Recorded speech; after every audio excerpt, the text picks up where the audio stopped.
I am the Tofu Golem. Please enjoy the video. You're already in the meeting and ready to spotlight a person. Act now. First, confirm you are host or co-host because only those roles can spotlight. Next, switch to gallery or speaker view so you can see the tile you want. Once you find the participant, click the three-dot menu on their video or right-click their thumbnail, then choose Spotlight for everyone. This fixes their video as the primary feed, so everyone sees that person regardless of who's speaking. Once the first spotlight is active, you can add more to create a focused lineup. Click additional participants' three-dot menus and choose Add Spotlight. Zoom allows multiple spotlights, useful for panelists. If you need to reorder or remove someone, open Manage Participants and adjust who's spotlighted.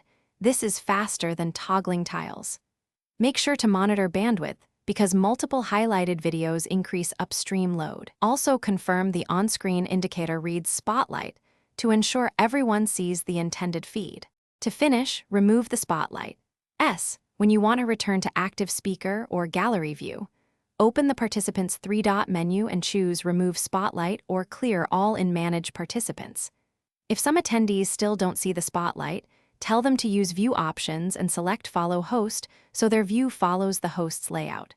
If problems persist, make sure everyone is on a recent Zoom client, and consider leaving and rejoining as host or co-host to reset permissions and apply the spotlight correctly.